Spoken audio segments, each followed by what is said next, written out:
আসসালামু আলাইকুম এভরিওয়ান। আজকে আমরা ছোট্ট একটা টপিক নিয়ে আলোচনা করব। সেই টপিকটা হচ্ছে কাস্প। আমরা টুথের অক্লুসাল সারফেসে বা টুথের ক্ষেত্রে আমরা যে ল্যান্ডমার্কগুলো দেখি তার মধ্যে অন্যতম একটা অ্যানাটমিক্যাল ল্যান্ডমার্ক হচ্ছে কাস্প। এখন কাস্প বলতে আসলে কি বোঝায়? কাস্প বলতে বোঝায় ইলেভেশনকে বোঝায়। এখন এই ইলেভেশনটা কোথায় থাকতে পারে? পোস্টেরিয়রিটিতে ক্ষেত্রে অক্লুসাল সারফেসে থাকতে পারে। একই সাথে ক্যানাইনের ক্ষেত্রেও এই কাজটা দেখা যায়। এখন কাস্পে আমরা ইলেভেশন ঠিকই বলতেছি, বাট টুথ সারফেসে আরও কিছু এলিভেশন তো থাকতেই পারে। যেমন লিনিয়ার ইলেভেশনকে আমরা রিচ বলছিলাম, তো ওই রিচটাকে ওই ইলেভেশনটাকে তো আমরা কাস্প বলতে পারি না। তাহলে রিচের সাথে কাস্পের একটা সুনির্দিষ্ট পার্থক্য আছে। তো রিচটা হচ্ছে লিনিয়ার ইলেভেশন এবং কাস্পটা হচ্ছে পিরামিডাল এলিভেশন। অর্থাৎ এখানে যে ইলেভেশনটা থাকবে সেটা অনেকটা পিরামিডের মতো মনে হবে। এখন এই যে পিরামিড, এই পিরামিড কি কি টাইপের পিরামিডের মতো মনে হবে? এটা 4 সাইডের পিরামিডের মতো মনে হবে। এখন তার মানে এখানে যে পিরামিডের 4টা সাইড আছে, ওরকম সাইড ওই 4 সাইডের পিরামিডের মতোই তোমার এই কাজগুলোকে মনে হবে, তাই তো? কাজগুলোর শেপ হবে 4 সাইডেড পিরামিড, 4 সাইডেড পিরামিড। তাহলে এখন তুমি বলতে পারো যে কাজ যেহেতু পিরামিডাল একটা শেপ, তো এখানেও 4টা সাইড থাকা দরকার। তাহলে এই সাইডগুলো কোথা থেকে আসবে? সাইডগুলো আসবে বিভিন্ন রিচ থেকে। আমরা যদি নিচে উদাহরণগুলোর দিকে লক্ষ্য করি তাহলে আমরা বুঝতে পারবো। দেখো এখানে ক্যানাইন টিথের কথা দেখা আছে। তো এই ক্যানাইনের ক্ষেত্রে এটাকে বলতেছে cusp, tip, tip of the cusp, তাই তো? Tip of the cusp. আচ্ছা, টিপ অফ দ্য কাস্পের এই যে এই সাইডে একটা রিজ গেছে, যে রিজটা একটা স্লোপের জন্ম দিছে, স্লোপ তৈরি করছে। তো এই যে এটাকে বলতেছি ডিস্টাল কাস্পাল রিজ, ডিস্টাল কাস্পাল রিজ, অর্থাৎ ডিস্টাল সাইডে আছে। আর যেহেতু কাস্পের, সেই জন্য এটাকে বলা হয় ডিস্টাল কাস্পাল রিজ। আর অপোজিট সাইডে তাহলে তুমি কি পাবা? মিজিয়াল কাস্পাল রিজ। তাহলে আমরা কয়টা পেলাম? এখানে একটা, আর এখানে কয়টা? দুইটা। এরপরে আমরা আসি এদিকে। এদিকে কি বাক্কাল আসপেক্ট না? তাহলে বাক্কাল আসপেক্টের দিকেও আমরা এখানে সুন্দর মতো একটা লিনিয়ার ইলিভেশন পাবো, যেটাও একটা টাইপের রিজ।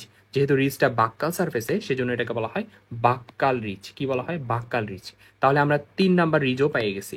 এরপরে আসি এই যে এটা হচ্ছে লিঙ্গুয়াল সারফেস। আর লিঙ্গুয়াল সারফেসে এই কাস্প টিপ থেকে এই যে একটা লিনিয়ার এলিভেশন গেছে, সেটাকে বলা হয় লিঙ্গুয়াল রিচ। তাহলে লিঙ্গুয়াল রিচ এটা হচ্ছে 4 নাম্বার রিচ। তাহলে আমরা টোটাল কয়টা রিচ পাইলাম? 4টা রিচ পাইলাম। এই পুরাটা যদি একটা কাস্প কল্পনা করো, এই কাস্পের 4টা সাইড হচ্ছে এই রিচগুলা। ঠিক আছে? এই 4টা সাইডই হচ্ছে তোমার এই রিচগুলা। আচ্ছা, তাহলে আমরা নিঃসন্দেহে বুঝতে পারলাম যে কাস্পের যে শেপটা সেটা হচ্ছে 4 সাইডের পিরামিডাল শেপ। আর যে সাইডগুলা, সেই সাইডগুলো নির্দেশ করে এক একটা রিচকে।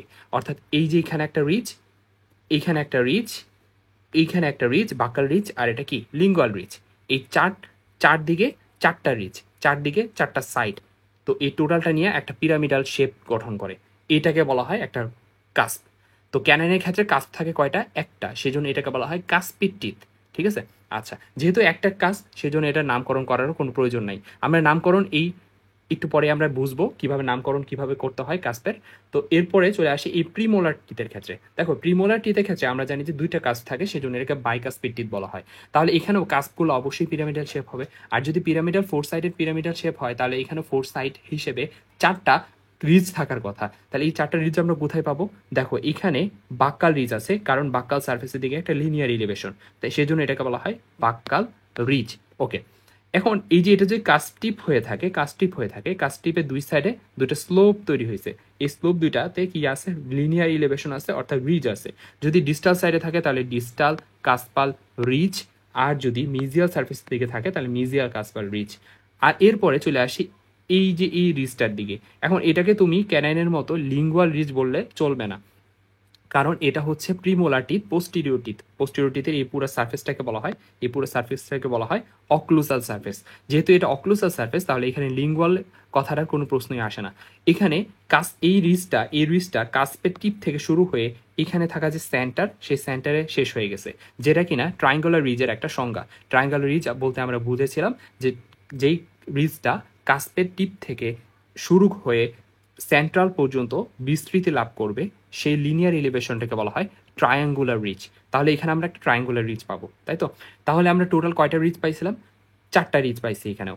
ডিস্টাল কাস্পাল রিচ, আর এদিকে কি? মিজিয়াল কাস্পাল রিচ। আর বাক্কাল সার্ফেসের দিকে একটা বাক্কাল রিচ, আর এখানে একদম অক্লুসাল সারফেসের এই কেন্দ্র পর্যন্ত কাস্পের টিপ থেকে এই সেন্টার পর্যন্ত বিস্তৃতি লাভকারী ট্রায়াঙ্গুলার ব্রিজ। তাহলে এখানে আমরা 4টা ব্রিজ পাইছি, মানে 4টা সাইড নির্দেশ করতেছে। তাহলে আমরা নিঃসন্দেহে বুঝতে পারলাম কাস্পের যে শেপটা সেটা আসলে 4 সাইডেড পিরামিডাল শেপ। তাহলে এরকম 4 সাইডেড পিরামিডাল শেপ ওয়ালা যদি কোনো ইলেভেশন টুথ সারফেসে দেখো তাহলে সেটা মূলত কাস্প বোঝায়। এখন আমরা আসি একটু আগে যেই কথাটা বলছি, ক্যানাইনে যেহেতু তোমার একটা কাজ থাকে সেজন্য ক্যানাইনকে কাস্পিক টিথ বলা হয়, আর প্রিমোলারকে কি বলা হয়, যেহেতু দুইটা কাজ থাকে সেজন্য এটাকে বলা হয় বাইকাস্পিক টিথ। অ্যান্ড মোলার টিথের ক্ষেত্রেও আমরা অনেকগুলো কাজ পাই, কোনটার ক্ষেত্রে 4টা পাই, কোনটার ক্ষেত্রে 5টা পাই। বাট এই যে কোনটার ক্ষেত্রে কতটা পাবো এবং সেগুলা কাস্পের নামকরণ কিভাবে হবে সেটা আমরা এখন জানার চেষ্টা করব। ওকে, তাহলে এখন আমরা ক্যানাইন টিথ থেকে শুরু করে প্রিমোলার পর্যন্ত অর্থাৎ মোলার পর্যন্ত প্রত্যেকটা টিথের কাস্প সম্পর্কে জানবো এবং কাস্পের কিভাবে নামকরণ করি সেই জিনিসটা আমরা দেখব। তো প্রথমত আসি ক্যানাইন টিথের ক্ষেত্রে। এটাকে বলতেছি আমরা ম্যাক্সিলারি ক্যানাইন। যে ম্যাক্সিলারি ক্যানাইনের এখানে একটা মাত্র কাস্প থাকে। এই কাস্পটা কোনটা? এটাই সেই কাস্পটা। তো এই কাস্পের কয়টা সাইড আছে? 4টা সাইড আছে, যে কোনো কাস্পের মতোই। তো এখানে থাকবে হচ্ছে বাক্কাল, এটাকে বলা হয় বাক্কাল রিচ। এখানে বাক্কাল রিচ, বাক্কাল সাইড। এখানে হচ্ছে একটা ডিস্টাল, অর্থাৎ এটা যদি মিজিয়াল সারফেস কল্পনা করো তাহলে এটা কি হবে? মিজিয়াল মিজিয়াল কাসপাল রিচ, আর এটা ডিস্টাল কাসপাল রিচ, আর এটা হচ্ছে লিঙ্গুয়াল রিচ। তাহলে এখানে কয়টা সাইড পাইলাম? 4টা সাইড। 4টা রিচ 4টা সাইডকে নির্দেশ করতেছে। তাহলে এটা একটা পিরামিডাল শেপ কাস্প, ঠিক আছে। যেহেতু কাস্প মাত্র একটা সেজন্য এটা নামকরণ করার কোনো প্রয়োজন নাই। ওকে, তো এখন চলে আসি তাহলে ম্যান্ডিবুলার ক্যানাইনের ক্ষেত্রে কিরকম হবে। ম্যান্ডিবুলার ক্যানাইনের ক্ষেত্রেও তুমি একটা মাত্রই কাজ পাবা, যেহেতু একটা মাত্র কাজ পাইতেছো এই ক্ষেত্রেও আমরা নামকরণের কোনো প্রয়োজন নেই। চলে আসি আমরা প্রিমোলার টিথের ক্ষেত্রে। দেখো ম্যাক্সিলারি ফার্স্ট প্রিমোলারের ক্ষেত্রে আমরা কাজ পাইতেছি দুইটা। আমরা মূলত কাজ পাইতেছি কয়টা? দুইটা। আচ্ছা, তো এই দুইটা কিভাবে আমরা নামকরণ করব এই জিনিসটা এখন আমরা দেখি। দেখো, আমরা নিঃসন্দেহে এইটুকু বুঝতে পারতেছি এটা যদি বাক্কালস অ্যাসপেক্ট হয় আর এটা যদি তোমার লিঙ্গুয়াল অ্যাসপেক্ট হয়, এটা যদি লিঙ্গুয়াল বা প্যালেটাল অ্যাসপেক্ট হয়, আর এটা যদি মিজিয়াল অ্যাসপেক্ট হয়, আর এটা যদি ডিস্টাল অ্যাসপেক্ট হয়, তাহলে এই কাস্প দুইটার নামকরণ তুমি কিভাবে করবা? এটা নামকরণের মেইন পদ্ধতি হচ্ছে কাজটা কোন সাইডের দিকে ফেস করে আছে। অর্থাৎ এই কাস্প দুইটা তো অবশ্যই অক্লুসাল সারফেসে আছে, বাট কোন দিকে ফেস করে আছে, কোন দিকে সেটা সাইড হয়ে আছে সেই জিনিসটা আমরা এখন লক্ষ্য করব। এই যে এখানে যে কাজটা, সেই কাজটা অবশ্যই এই বাক্কাল সারফেসের দিকে আছে, সেজন্য এটাকে বলা হয় বাক্কাল কাস্প। কি বলা হবে? বাক্কাল বাক্কাল কাস্প, ঠিক আছে। আচ্ছা, আর এখন এইখানে অপোজিট সাইডে যে কাস্পটা সেটা অবশ্যই লিঙ্গুয়াল সারফেসের দিকে, সেজন্য এটাকে বলা হয় লিঙ্গুয়াল কাস্প, ঠিক আছে, লিঙ্গুয়াল কাস্প। আচ্ছা, তাহলে এখানে লিঙ্গুয়াল কাস্প বলছি তার মানে এই না এই কাস্পটা লিঙ্গুয়াল সারফেসে অবস্থিত। এই কাস্প যে কোনো কাস্পে কি কোথায় অবস্থিত থাকবে? অক্লুসাল সারফেস অবস্থিত থাকবে। বাট আমরা নামকরণের ক্ষেত্রে কেন লিঙ্গুয়াল কথাটা আনলাম, নামকরণের ক্ষেত্রে কেন বাক্যাল কথাটা আনলাম? এটা দ্বারা বোঝায় ওই কাস্পটা ওই পার্টিকুলার সাইডের দিকে ফেস করে আছে। তার মানে এইটুকু বলতে পারি লিঙ্গুয়াল কাস্পটা হচ্ছে লিঙ্গুয়াল সাইডের দিকে ফেস করে আছে, facing towards the lingual side, আর এটা হচ্ছে facing towards the buccal side. Clear? তাহলে আশা করি এই জিনিসটা বুঝতে পারছো। তা আমরা চলে আসি maxillary second premolar. Maxillary second প্রিমোলারও তুমি কয়টা কাজ পাইতেছো? দুইটা কাজ। এটা যদি বাক্কাল অ্যাসপেক্ট হয় আর এটা যদি লিঙ্গুয়াল অ্যাসপেক্ট হয়, এটা যদি মিজিয়াল হয় আর এটা যদি ডিস্টাল হয়, তাহলে এই কাজটার নামকরণ কিভাবে করবা? এই কাজটার নামকরণ হবে বাক্কাল বাক্কাল কাস্প, ঠিক আছে, বাক্কাল কাস্প। তার অপোজিট সাইডে যেটা হবে সেটা অবশ্যই কি? লিঙ্গুয়াল কাস্প, ঠিক আছে, সেটা অবশ্যই লিঙ্গুয়াল কাস্প। তাহলে আমরা কাস্পের ম্যাক্সিলারি প্রিমোলারের ক্ষেত্রে আমরা কাস্পের পরিচিতিগুলো বুঝে ফেলছি। তাহলে আমরা ম্যান্ডিবুলার প্রিমোলারের ক্ষেত্রে আসি। এইখানে যে ম্যান্ডিবুলার প্রিমোলার কথা বলা হয়েছে, সেই ম্যান্ডিবুলার প্রিমোলারের ক্ষেত্রে একটা জিনিস খেয়াল করো। ম্যান্ডিবুলার প্রিমোলারের ক্ষেত্রে যে ঝামেলাটা হয়, ম্যান্ডিবুলার প্রিমোলারের ক্ষেত্রে একটু ব্যতিক্রম দেখা দেয়। ব্যতিক্রম কেন? হ্যাঁ, কারণ এখানে দুইটা কাজ থাকে ঠিক আছে, বাট একটা ফাংশনাল কাজ থাকে। ফাংশনাল কাজ থাকে মাত্র একটা, ঠিক আছে। ফাংশনাল কাজ থাকে কয়টা? মাত্র একটা। আর এই যে এখানে যে ছোট্ট একটা কাজ আছে সেটা হচ্ছে আসলে একটা নন ফাংশনাল কাজ। এখন তুমি জিজ্ঞেস করতে পারো ভাই কেন ফাংশনাল কাজ বললাম, কেন নন ফাংশনাল কাজ বললাম? দেখো, এই কাজগুলোর মেন কাজটা কি? কাজটা হচ্ছে ক্যানেনকে খাদ্যবস্তু টিয়ারিং বা ছিঁড়ার কাজে সহায়তা করা, তাই তো? তো এই ছিঁড়ার কাজে বা টিয়ারিং এর কাজে সহায়তা করে এই যে একমাত্র এই বড় যে কাজটা, যে কাজটা তুমি বড় দেখতেছো সেটাকে বলতেছে ফাংশনাল কাজ, অর্থাৎ তার একটা ফাংশন আছে, কাজ আছে। বাট সেই তুলনায় এই অপোজিট সাইডে যেটা ছোট্ট একটা কাজ আছে সেটা কিন্তু নন ফাংশনাল, অর্থাৎ সেটা টিয়ারিং এর কোনো কাজেই আসে না। অর্থাৎ সেটা কিন্তু অক্লুশনের সময় অপোজিট আর্চের যে টিথ অর্থাৎ ম্যাক্সিলারি টিথগুলোর সাথে কোনো কন্ট্যাক্টেই আসে না, ঠিক আছে। আচ্ছা, তো আসি আমরা এখানে নামকরণ আমরা কিভাবে করতে পারি? নামকরণ অ্যাজ ইউজুয়াল যেভাবে করছিলাম। তো এখানে আমরা কি করব, এইদিকে যদি বাক্যাল অ্যাসপেক্ট হয়, আর এইদিকে যদি তোমার লিঙ্গুয়াল অ্যাসপেক্ট হয়, আর এইদিকে যদি তোমার মিজিয়াল অ্যাসপেক্ট হয়, আর এটা যদি ডিজিটাল অ্যাসপেক্ট হয়, তুমি এইটুকু বুঝো এটাকে বলা হয় বাক্যাল কাস্প, ঠিক আছে? আর তাহলে এটাকে কি বলা হবে? লিঙ্গুয়াল কাস্প বলা হবে। আচ্ছা, তো এখন আমরা এখানে যে বাক্যাল কাস্পটা আছে সেটা মোর বাল্কিয়ার, মোর গ্রেটার এবং মোর ফাংশনাল, অর্থাৎ এটা হচ্ছে ফাংশনাল কাস্প। আর নন ফাংশনাল কাস্প কোনটা? সেটা হচ্ছে লিঙ্গুয়াল কাস্প। ওকে, ডান। তো এখন আমরা চলে আসি পরবর্তীতে ম্যান্ডিবুলার সেকেন্ড প্রিমোলারের ক্ষেত্রে। ম্যান্ডিবুলার সেকেন্ড প্রিমোলার আরেকটু অদ্ভুত। আমরা সবসময় প্রিমোলারের ক্ষেত্রে সবসময় কয়টা কাজ পাইছিলাম? 2টা কাজ। বাট এখানে তুমি কাজ পাবা হচ্ছে 3টা। সবসময় যে 3টা এমন না, মাঝে মাঝে 2টা কাজ পাওয়া যায়। তো ম্যাক্সিমাম কমন ক্ষেত্রে যে জিনিসটা পাওয়া যায় সেটা হচ্ছে 3টা কাজ। তো ম্যান্ডিবুলার সেকেন্ড প্রিমোলারের ক্ষেত্রে যেহেতু 3টা কাজ থাকে, তো এখানে আমরা যদি আবারও এটাকে যদি আমি বাক্যাল আসপেক্ট ধরি, সাপোজ ধরি এই জিনিসটাকে আমরা আবার দেখি। ওকে, ডান। তো এখন আমরা যদি এই সারফেসটাকে বাক্যাল সারফেস ধরি, আর এটা যদি লিঙ্গুয়াল সারফেস হয়ে থাকে, আর যদি মিজিয়াল সারফেস এটা যদি ডিজিটাল আসপেক্ট হয়ে থাকে, তাহলে একটা জিনিস খেয়াল করো, এখানে যে কাজটা আছে এই কাজটাকে আমরা বলবো, যেহেতু বাক্যাল আসপেক্টের দিকে, সেজন্য এটাকে বলা হয় বাক্যাল কাজ, ঠিক আছে? আচ্ছা, তা আমরা বাক্যাল কাজ পাই গেছি। বাট লিঙ্গুয়াল সারফেসের দিকে আমরা 2টা কাজ আছে, একটা ছোট্ট পিচ্চি কাজ, একটা ওই তুলনায় কম্পারেটিভ বড় কাজ। এখন যে বড় কাজটা সেটা মিজিয়াল সারফেসের দিকে, আর যেহেতু লিঙ্গুয়াল অ্যাসপেক্টের দিকে, সেজন্য এটাকে বলা হয় মিজিও, এটাকে বলা হবে মিজিও লিঙ্গুয়াল লিঙ্গুয়াল কাস্প, ঠিক আছে? এটাকে বলা হয় মিজিও লিঙ্গুয়াল কাস্প। তাহলে এটা যদি মিজিও লিঙ্গুয়াল কাস্প হয়ে থাকে, তাহলে অপোজিট সাইডেরটা কি নামকরণ হবে? অপোজিটটা, অর্থাৎ ডিস্টো লিঙ্গুয়াল কাস্প, ঠিক আছে? এটা হবে ডিস্টো লিঙ্গুয়াল কাস্প। তাহলে লিঙ্গুয়াল সার্ফেসের দিকে আমরা 2টা কাজ পাবো, একটা হচ্ছে মিজিও লিঙ্গুয়াল আর হচ্ছে ডিস্টো লিঙ্গুয়াল। যেটা সবচেয়ে ছোট কাজ হবে সেটাই ডিস্টো লিঙ্গুয়াল কাস্প। ক্লিয়ার? আচ্ছা, তাহলে মোটামুটি আমরা এখানে জিনিসটা পাইছিলাম যে প্রিমোলারের ক্ষেত্রে, ম্যান্ডিবুলার সেকেন্ড প্রিমোলারের ক্ষেত্রে 3টা কাজ থাকে, ঠিক আছে? এটা একটা ব্যতিক্রম, এক্সেপশন। বাট নর্মালি আমাদের প্রিমোলার টিথের ক্ষেত্রে কয়টা থাকার কথা? 2টা থাকার কথা। সেজন্য এটা নামকরণ করা হয়েছিল বাইকাসপিড টিথ। যেহেতু তাহলে আমাদের এখন প্রিমোলার টিথটাও কভার হয়ে গেছে। এবার আমরা চলে আসি মোলার টিথের ক্ষেত্রে। মোলারটা শুরু করব আমরা ম্যাক্সিলারি টিথ দিয়ে। ম্যাক্সিলারি টিথের ক্ষেত্রেও আমরা যদি একটু লক্ষ্য করি, তাহলে এখানে একটা জিনিস খেয়াল করো, এটাকে এটাকে যদি বাক্যাল আসপেক্ট বলো, এটাকে যদি বাক্যাল আসপেক্ট বলো, এটা যদি মিজিয়াল আসপেক্ট হয়, এটা যদি লিঙ্গুয়াল আসপেক্ট হয়, আর যদি ডিজিটাল আসপেক্ট হয়, তাহলে এই ক্ষেত্রে আমরা কয়টা কাজ পাইতেছি? আমরা একটা এখানে আমরা যদি আরেকবার একটু দেখি, দেখো এই যে এই সারফেসটা কি বলা হয়? বাক্যাল সারফেস বলা হয় না? আর এদিকে কি আছে? মিজিয়াল আসপেক্ট। আর এদিকে হচ্ছে ডিজিটাল আসপেক্ট, তাই তো? আচ্ছা, তাহলে এখন এই টিটটাকে যদি আমি এই ভিউতে দেখি, তাহলে এটা কি পাইতেছি? আমি বাক্যাল আসপেক্ট পাইতেছি, এটা মিজিয়াল আসপেক্ট, এটা ডিজিটাল আসপেক্ট, আর অপোজিট সাইডে যেটা আছে সেটা হচ্ছে লিঙ্গুয়াল আসপেক্ট হবে, তাই তো? আচ্ছা, তাহলে এটাকে যদি আমি এই ভিউতে দেখি, অর্থাৎ অক্লুসাল আসপেক্ট থেকে যদি দেখি, তাহলে আমরা এখন কি পাবো? দেখো, এটা যদি বাক্যাল আসপেক্ট হয়, এটা যদি লিঙ্গুয়াল আসপেক্ট হয়, এটা যদি মিজিয়াল, আর এটা কি ডিজিটাল, তাহলে আমরা কি কাজ পাইতেছি? এইখানে একটা কাজ পাইতেছি। এই কাজটা কোন সাইডের দিকে আছে? Facing towards the buccal side and mesial side. তাহলে এটার নামকরণ আমরা করতে পারি মিজিও মিজিও বাক্যাল কাস্প, ঠিক আছে? মিজিও বাক্যাল কাস্প। আবার এর সাইডে পাশেই যে কাজটা, সেই কাজটা কোন দিকে শেষ করে আছে? ডিজিটাল আসপেক্টের দিকে, facing towards the distal side, facing towards the buccal side. তাহলে এটাকে আমরা নামকরণ করতে পারি ডিস্টো বাক্যাল কাস্প, ঠিক আছে? আচ্ছা, তাহলে আমরা বাক্যাল আসপেক্টে, বাক্যাল সাইডের দিকে 2টা কাজ পাই গেছি, একটা হচ্ছে মিজিও বাক্যাল কাস্প আর হচ্ছে ডিস্টো বাক্যাল কাস্প। এবার চলে আসি আমরা লিঙ্গুয়াল আসপেক্টের দিকে।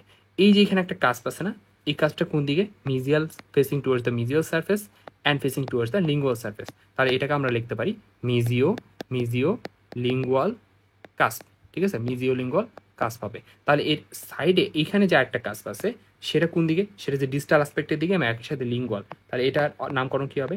ডিস্টো লিঙ্গুয়াল কাস্প, ঠিক আছে?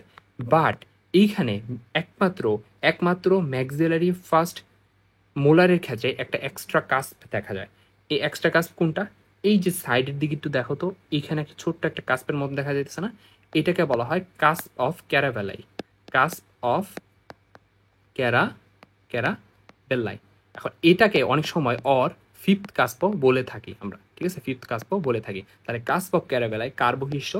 ম্যাক্সিলারি ফার্স্ট মোলারের বৈশিষ্ট্য। তা আশা করি আমরা এই ফার্স্ট মোলারটা মোটামুটি শেষ হয়ে গেছে। এখন ম্যাক্সিলারি সেকেন্ড মোলারের ক্ষেত্রে আসি। ম্যাক্সিলারি সেকেন্ড মোলারের ক্ষেত্রে আমরা কয়টা কাজ পাবো, 4টা কাজ পাবো। এটা যদি বাক্যাল অ্যাসপেক্ট হয়, এটা যদি লিঙ্গুয়াল অ্যাসপেক্ট হয়, এটা যদি মিজিয়াল অ্যাসপেক্ট হয়, এটা যদি ডিজিটাল অ্যাসপেক্ট হয়, নামকরণগুলো আমরা কিভাবে করবো এবার আমাদের সহজ হয়ে যাওয়ার কথা।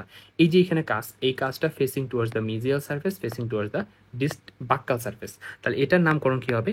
মিজিও, মিজিও বাক্যাল, বাক্যাল কাস্প। ঠিক আছে, মিজিও বাক্যাল কাস্প। তাহলে এর সাইডে এখানে যেটা আছে সেটা facing towards the distal, facing towards the buccal, তাহলে এটার নাম কি কি হবে? Disto buccal cusp. ঠিক আছে, ডিস্টো বাক্যাল কাস্প। আচ্ছা, এখন আমরা যদি লিঙ্গুয়াল অ্যাসপেক্টের দিকে আসি, এখানে আমি কয়টা কাজ পেয়েছি? 2টা। এখন এই যে কাজটা, এটা কিন্তু facing towards the mesial surface, facing towards the lingual surface, তাহলে এটার নাম কি হবে? Mesio, mesio lingual cusp. তাহলে অপোজিট সাইডের এটা কি হবে? Disto lingual cusp, disto lingual cusp. তাহলে আমরা এই জিনিসটা বুঝছি যে আমরা কাস্পের নামকরণের ক্ষেত্রে আমরা দেখব সেটা কোন কোন সারফেসের দিকে, কোন কোন সাইডের দিকে ফেস করে আছে। যে সারফেসের দিকে ফেস করে থাকবে সেই সারফেসের নাম অনুসারে সেই কাস্পের নামকরণ করে দেব। ঠিক আছে, যেমন আমরা এখানে থাকা, এখানে যে কাজটা ছিল সেই কাস্পের ক্ষেত্রে নামকরণ কি করছি, যেহেতু মিজিয়াল সারফেসের দিকে ছিল এবং যেহেতু বাক্যাল সারফেসের দিকে ছিল, সেই জন্য আমি এই বাক্যাল কথাটাও নামকরণের ক্ষেত্রে নিয়ে আসছি, আবার মিজিয়াল কথাটাও নামকরণের ক্ষেত্রে নিয়ে আসছি। এখন যখন বাক্যাল, আমরা তো এটাও বলতে পারতাম যে বাক্য মিজিয়াল কাস্প, কিন্তু এটা কখনোই হবে না। আমরা নামকরণের ক্ষেত্রে আমরা সবসময় বলছিলাম যে প্রায়োরিটি দিব কাকে? মিজিয়াল এবং ডিজিটাল, এই 2টা ওয়ার্ডকে। পরবর্তীতে আমরা প্রায়োরিটি দিব ল্যাবিয়াল, বাক্যাল, লিঙ্গুয়ালকে। এর পরবর্তীতে আমরা প্রায়োরিটি দিব ইনসিসাল, অক্লুসালকে। ক্লিয়ার? আচ্ছা, তাহলে আমরা এই ম্যাক্সিলারি এবার থার্ড মোলারের দিকে চলে আসি। ম্যাক্সিলারি থার্ড মোলারের ক্ষেত্রেও আমরা এখানেও 3টা কাজ, 4টা কাজ পাইতেছি, সরি। তো 4টা কাজ পেয়ে কি কি? এখানে একটা কাজ, এটা একটা কাজ, এটা একটা কাজ, আর এইখানে ছোট্ট একটা কাজ। এখানে একটা ব্যতিক্রম দেখা দেয়। ব্যতিক্রমটা কি? ব্যতিক্রমটা হচ্ছে সবসময় যে এখানে 4টা কাজ থাকবে, অর্থাৎ ম্যাক্সিলারি থার্ড মোলারের ক্ষেত্রে সবসময় যে 4টা কাজ থাকবে এমন না। অনেক সময়, অনেক সময় তোমার 3টা কাজও থাকে, বাট মোস্ট কমনলি যে জিনিসটা থাকে সেটা হচ্ছে 4টা কাজ। তো এই ক্ষেত্রে আমরা নামকরণ করি, তাহলে নামকরণের ক্ষেত্রে যদি এটা যদি বাক্যাল অ্যাসপেক্ট হয়, এটা যদি লিঙ্গুয়াল অ্যাসপেক্ট হয়, এটা যদি মিজিয়াল আর এটা কি ডিজিটাল, তার নামকরণটা কি হবে? নিজেরাই বলো। তাহলে এখানে বাক্যাল এবং মিজিয়ালের দিকে আছে, তাহলে এটা কি হবে? মিজিও, মিজিও বাক্যাল কাজ হবে, তাই তো? মিজিও বাক্যাল কাজ। তাহলে এটা যদি মিজিও বাক্যাল কাজ হয়, এর সাইডেরটা কি হবে? সাইডেরটা জাস্ট ডিস্টো কথাটা লাগাই দেবে, বাকি সবই তো এক। ডিস্টো বাক্যাল কাজ। ওকে, তাহলে এখন লিঙ্গুয়াল অ্যাসপেক্টের দিকে আসি। তো লিঙ্গুয়াল অ্যাসপেক্টের দিকে এই যে এখানে যে কাজটা, সেটা মিজিয়াল সারফেস এবং লিঙ্গুয়াল সারফেসের দিকে আসছে। তার মানে আগে আমরা লিখবো মিজিও, এরপর লিঙ্গুয়াল সারফেসের দিকে থাকার কারণে, লিঙ্গুয়াল সারফেসের দিকে ফেস করে থাকার কারণে এটাকে বলা হয় মিজিও লিঙ্গুয়াল কাজ। ঠিক আছে, facing towards the lingual and mesial side. আর সাইডে এই যে ছোট্ট একটা, যেটা অনেক সময় অ্যাবসেন্টও থাকে, সেটা কোন দিকে ফেস করে আছে? Facing towards the distal, facing towards the lingual. তাহলে এটা কি হবে? ডিস্টো লিঙ্গুয়াল কাজ। কি হবে? ডিস্টো লিঙ্গুয়াল, লিঙ্গুয়াল কাজ। ঠিক আছে, আচ্ছা, তাহলে আমরা এই জিনিসটা বুঝছি। এরপর চলে আসে ম্যান্ডিবুলার টিথের ক্ষেত্রে। দেখো তো ম্যান্ডিবুলার টিথের ক্ষেত্রে, ম্যান্ডিবুলার টিথের ক্ষেত্রে আমরা যদি একটু দেখি, দেখো ম্যান্ডিবুলার টিথের ক্ষেত্রে এটাকে বলতেছি আমরা বাক্যাল অ্যাসপেক্ট, এটা বলতেছি লিঙ্গুয়াল অ্যাসপেক্ট, আর এটা যদি মিজিয়াল অ্যাসপেক্ট হয়, এটা যদি ডিজিটাল অ্যাসপেক্ট হয়। তাহলে একটা জিনিস খেয়াল করো, এখানে কয়টা কাজ পাচ্ছে? এখানে কাজ পাচ্ছে মূলত 5টা কাজ। কিভাবে? এইটা একটা কাজ, এটা একটা কাজ, এই যে একটা বড় কাজ। এই যে এখানে 3টা কাজ পাকলাম, এই 3টা কাজ পেয়ে মূলত বাক্যাল অ্যাসপেক্টে আছে, বাক্যাল সাইডে, facing towards the buccal surface, buccal side. আর লিঙ্গুয়াল সাইডে মাত্র 2টা আছে। ঠিক আছে, প্রত্যেকটা নামকরণ এখন আমরা করব। দেখি তো, এখান থেকে আমরা শুরু করি। এই কাজটা, এই কাজটা কোন দিকে ফেস করে আছে? মিজিয়ালের দিকে, facing towards the mesial surface, একই সাথে বাক্যাল সারফেসের দিকেও। তাহলে এটার নামকরণ কি হবে? মিজিও, মিজিও বাক্যাল, বাক্যাল কাজ। আচ্ছা, এর সাথে যে কাজটা আছে সেটা কিন্তু ফেসিং টুয়ার্ডস দ্য বাক্যাল এবং ফেসিং টুয়ার্ডস দ্য ডিস্টাল। তাহলে এটার নামকরণ কি হবে? ডিস্টো বাক্যাল কাজ। ঠিক আছে, কিন্তু এখন তুমি বলতে পারো ভাই এটা, এই যে এইটার নামকরণ তাহলে কিভাবে করবেন? এটা কিন্তু নট ফেসিং টুয়ার্ডস দ্য বাক্যাল, অর্থাৎ বাক্যাল সারফেসের দিকে ফেস করে নাই। এটা শুধুমাত্র, পুরোটাই শুধুমাত্র ডিস্টাল সারফেসের দিকে ফেস করে আছে। সেজন্য এটার নামকরণ হবে ডিস্টাল কাজ। কি বলা হবে? ডিস্টাল কাজ। ওকে, তাহলে আমরা বাক্যাল অ্যাসপেক্টে কয়টা কাজ পাইলাম? 3টা কাজ পাইলাম। এর মধ্যে একটা হচ্ছে মিজিও বাক্যাল কাজ, ডিস্টো বাক্যাল কাজ, আর এটা হচ্ছে ডিস্টাল কাজ। ঠিক আছে, এখন চলে আসি লিঙ্গুয়াল কাস্পের দিকে, লিঙ্গুয়ালের দিকে কয়টা কাস্প পাইতেছে? দুইটা কাস্প। এই যে এখানে যে কাজটা সেটা facing towards the lingual, facing towards the mesial, তাহলে এটার নামকরণ হবে মিজিও লিঙ্গুয়াল কাস্প। ঠিক আছে, এটা যদি মিজিও লিঙ্গুয়াল কাস্প হয় তাহলে অপোজিটটা কি হবে? Disto lingual cusp. Disto lingual cusp, তাহলে ডিস্টো লিঙ্গুয়াল কাস্প পাইছি, মিজিও লিঙ্গুয়াল কাস্প পাইছি। তাহলে টোটাল আমরা কয়টা কাজ পাইলাম? 5টা কাজ। তাহলে ম্যান্ডিবুলার ফার্স্ট মোলারের ক্ষেত্রে আমরা কয়টা কাজ পাবো? 5টা কাজ। এক্সট্রা কাজ হিসেবে কোনটা থাকবে? সেটা হচ্ছে ডিস্টাল কাজ। কেন এটার নামকরণ ডিস্টাল হয়েছে? কারণ এটা পুরোপুরি ডিস্টালি ফেসিং টুয়ার্ডস দ্য ডিস্টাল, অর্থাৎ ডিস্টালের দিকে ফেস করে আছে। আচ্ছা, তো এখন চলে আসি আমরা এইখানে থাকা ম্যান্ডিবুলার সেকেন্ড মোলারের ক্ষেত্রে। এখানে সুস্পষ্টভাবে দেখেই বোঝা যাইতেছে 4টা কাজ পাচ্ছে। ঠিক আছে, 4টা কাজ পাচ্ছে। আর নামকরণ আমরা কীভাবে করবো? এটা যদি বাক্কাল অ্যাসপেক্ট হয়, এটা লিঙ্গুয়াল অ্যাসপেক্ট হয়, এটা যদি মিজিয়াল হয়, এটা যদি ডিস্টাল হয়, তাহলে আমরা কীভাবে নামকরণ করতে পারি? সেটা হচ্ছে এটাকে বলবো, যেহেতু facing towards the mesial, facing towards the buccal, তাহলে এটা হবে মিজিও বাক্কাল কাজ। ঠিক আছে, এখন এর সাইডে যেটা হবে সেটার নামকরণ কি হবে? ওই মিজিও কথাটা উঠায় খালি ডিস্টাল লাগাই দিবা। কেন? কারণ facing towards the distal at a time facing towards the buccal, তাহলে ডিস্টো বাক্কাল কাজ। ইজি। এরপরে আমরা লিঙ্গুয়াল সাইডের দিকে আসবো। লিঙ্গুয়াল সাইডেও আমরা দুইটা পাইতেছি। এখন এই কাজটা facing towards the lingual are facing towards the কি? মিজিয়াল। তাহলে এটা কি হবে? মিজিও লিঙ্গুয়াল কাজ। মিজিও লিঙ্গুয়াল কাজ। ঠিক আছে, তাহলে এই পাশে সাইডেরটা যেটা হবে সেটার নামকরণ আমরা কীভাবে করতে পারি? সেটা হচ্ছে ডিস্টো লিঙ্গুয়াল কাজ। ঠিক আছে, এটাকে বলা হয় ডিস্টো লিঙ্গুয়াল কাজ। তাহলে আমরা লিঙ্গুয়াল আসপেক্টে দুইটা পাইছি, বাক্কাল আসপেক্টে দুইটা পাইছি। বাক্কাল আসপেক্টে দুইটার মধ্যে একটা হচ্ছে মিজিও বাক্কাল কাজ আর একটা হচ্ছে ডিস্টো বাক্কাল কাজ। আর লিঙ্গুয়াল আসপেক্টের ক্ষেত্রে দুইটা হচ্ছে, একটা হচ্ছে মিজিও লিঙ্গুয়াল কাজ আর একটা হচ্ছে ডিস্টো লিঙ্গুয়াল কাজ। ঠিক আছে, আচ্ছা, তো আমরা এখন চলে আসি একদম সর্বশেষটিরটা, যেটা হচ্ছে mandibular third molar. Mandibular third মোলারের ক্ষেত্রে একদম সুস্পষ্টভাবে দেখতেই পারতেছো এখানেও 4টা কাস্প রয়েছে। তো এটা যদি বাক্কাল হয়, এটা লিঙ্গুয়াল হয়, এটা মিজিয়াল হয়, আর এটা যদি ডিস্টাল হয়, নামকরণ আমরা কিভাবে করব? এখানে এই টিটটা যেহেতু এই ফেসিং টুয়ার্ডস দ্য মিজিয়াল এবং ফেসিং টুয়ার্ডস দ্য বাক্কাল, তাহলে এটা নামকরণ হবে মিজিও বাক্কাল কাস্প। ঠিক আছে, এখন এদিকে যদি আরেকটা থাকে সেটাকে আমরা কি বলবো? ডিস্টো, কারণ এটা ওই যে মিজিয়াল সাইডে যেটা ছিল সেটা একদম হুবহু বসায় দিবা, বা জাস্ট মিজিয়াল কথাটার জায়গায় ডিস্টাল কথাটা লাগাই দেবা, তাহলে কি ডিস্টো বাক্কাল কাজ। ওকে, তাহলে এখন লিঙ্গুয়াল অ্যাসপেক্টে আসি। এখানেও তো দুইটা কাজ পাবো, তাই না? তো এই দুইটা কাজের নামকরণ আমরা কিভাবে করতে পারি? যেহেতু ফেসিং টুয়ার্ডস দ্য লিঙ্গুয়াল এবং ফেসিং টুয়ার্ডস দ্য মিজিয়াল, তাহলে এটা হবে মিজিও লিঙ্গুয়াল কাজ। কি হবে? মিজিও লিঙ্গুয়াল কাজ। ঠিক আছে, তাহলে এই অপোজিট সাইডেরটা কি হবে? জাস্ট মিজিও কথাটার জায়গায় ডিস্টো লাগাই দিবা, তাহলে কি হবে? ডিস্টো লিঙ্গুয়াল কাজ। তাহলে এই ক্ষেত্রে আমরা কয়টা কাজ পাইছি? টোটাল 4টা। লিঙ্গুয়াল সাইডের দিকে দুইটা, একটা হচ্ছে ডিস্টো লিঙ্গুয়াল কাজ, অর্থাৎ এই কাজটা facing towards the distal side and lingual side. আর এর সাইডে যেটা পাইছি সেটা হচ্ছে মিজিও লিঙ্গুয়াল কাজ, যেটা facing towards the mesial side and lingual side. এরপরে চলে আসি বাক্কাল আসপেক্টে। বাক্কাল আসপেক্টেও আমরা কয়টা পাইছি? দুইটা পাইছি। তাহলে একটা হচ্ছে মিজিও বাক্কাল কাজ, অর্থাৎ facing towards the mesial side and buccal side. এরপরে আমরা চলে আসি সেটা হচ্ছে ডিস্টো বাক্কাল কাজ, যেটা হচ্ছে facing towards the distal side and buccal side. তাহলে আমরা টোটাল পাইছি কয়টা? 4টা। তাহলে মোলার টিথগুলোর ক্ষেত্রে আমরা ম্যাক্সিলারি ফার্স্ট মোলারের ক্ষেত্রে কাজ অফ ক্যারাভেলাই অর্থাৎ 5th কাজ পাইছিলাম, এবং ম্যান্ডিবুলার ফার্স্ট মোলারের ক্ষেত্রে আমরা 5টা কাজ পাইছিলাম। আর ম্যাক্সিলারি থার্ড মোলারের ক্ষেত্রে একটা কাজ ছিল, যেটা কিনা অত্যন্ত ছোট, যেটা অনেক সময় অ্যাবসেন্ট থাকে। তা মাঝে মাঝে এখানে কয়টা কাজ দেখতে পারবা? 3টা কাজ দেখতে পারবা। সবসময় যে 4টা থাকবে এমন না। তাহলে এইটুকু শিওর যে মোলার টিথের ক্ষেত্রে ন্যূনতম 3টা এবং সর্বোচ্চ 5টা পর্যন্ত কাজ থাকতে পারে। ঠিক আছে, আচ্ছা, তো আশা করি কাস্পের প্রত্যেকটা বিষয়, প্রত্যেকটা কিভাবে নামকরণ করা হয় সেই জিনিসটা একদম ক্লিয়ার ধারণা হয়ে গেছে। সকলকে ধন্যবাদ।